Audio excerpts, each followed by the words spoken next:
سلامونه نیکي ښه دی باندې تاسو ټول به تر جوړ او د ښه جګړه تمسي هغه صحنه چې یو ماشوم د وحشي کاري چې د قاري په نوم باندې یو ځناور هغه ماشوم چپه کوي او دومره یې وهي چې په وهلو ستړی کېږي. دا خبره په خپله د دغې سي شاګرد دی چې خپلو سترګو لیدلي حالات بیانوي. درې څلور مې واورېد چې دوی دغه صحنه تشریح کوي، په داسې انداز یې تشریح کوي چې د دوی ذهن ته هم ضربه رسېدلې او سترګو کې اوښکې راسي. چې کله ما واورېد هغه څه چې د ماشوم سره کېده، زه خپله دومره خراب او دومره بې سوره که چېرته دا سړی ماته مخې ته راغلی وی نو ما به ورله داسې عذاب ورکړی وی چې سور سیخ به مې ورته په سترګو کې منډلی او په ډېر یو وحشتناک مرګ سزا به مې درته ورکړی. ولې چې زه ډېر زیات خراب کړم. هغه ماشومان چې تشریح کوي د هغې صحنې هغه ډېر دردونکي دي. یو کمزوری سړی نشي کولی چې هغه واوري. نو هغه صحنه دغه رقم د ماشوم له خولې بیانېږي چې پلار یې وواهه ستړی او ماشوم بې حاله پروت دی په داسې وخت کې چې د ده نه ساه وځي، ساه ایستلی نه شي او د فوټبال غوندې لغته به یې ورته تاو کړي.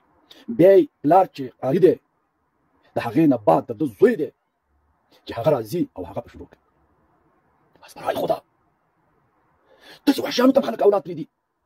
زما په قانون کې دوی خو به په عبرتناکه سزا باندې په سزا رسي. حتی د دوی پلرونو ته هم زه سزا ورکوم. د دوی پلرونو ته به هم سزا ورکول کېږي د دې دپاره چې آینده کې داسې پلران راپانه شي چې مدرسې ته ماشومان ورکړه او پوښتنه یې مه کوه.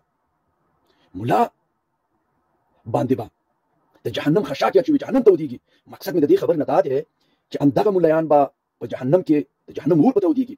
زه دا خبره نه کوم چې موږ تاسې دې په علما کرامو هغه سلوک باندې بې اعتماده شو او یا دا خبره داسې کوم چې دا ټول علما کرام داسې دي. زه دا وایم چې دوی هم انسانان دي، دوی هم په فتنه کې مبتلا کېږي. په کار نه ده چې تاسې دوی په باندې دومره اعتبار وکړئ چې خپل اولاد ورته سپارئ، خپله ښځه ورته سپارئ، خپل اولاد ورته سپارئ. زه دا وایم چې تاسې اولادونه ورکوئ، پوښتنه وکړئ، اولادونه واورئ، د اولادونو نه پوښتنه وکړئ. همدغه رقم هلته د ماشومانو نه پوښتنه وکړئ چې هغو سره وضعیت څنګه دی، د دوی دا سبقونه څنګه دي، د قرآن د قاریانو سره خبرې وکړئ، حالات کنټرول کې وساتئ او نه ځانه داسې ښه چې هلته تاسو په سعودي عرب کې ناست او بس خپل بچیان ورته مخکې کړي. نو کومه حالات چې د ماشوم د خوا نه بیان شو هغه د زغملو نه، هغه د منلو نه. نو حکومت ته یې مه پرېږدئ، کار خرابېږي. ده ته سریعام سزا ورکړئ او داسې عبرتناکه سزا چې بیا هېڅوک ونه شي کړلی چې داسې کار وکړي.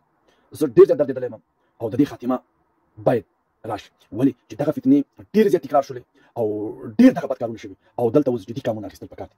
نور مو وخت نه سپارم، مو سپارم ښاد او اباد او سرلوړي او کامیاب اوسئ. ما در سره په خپلو دعاو کې یاد ساتئ او په همدې هیله چې دغې فتنې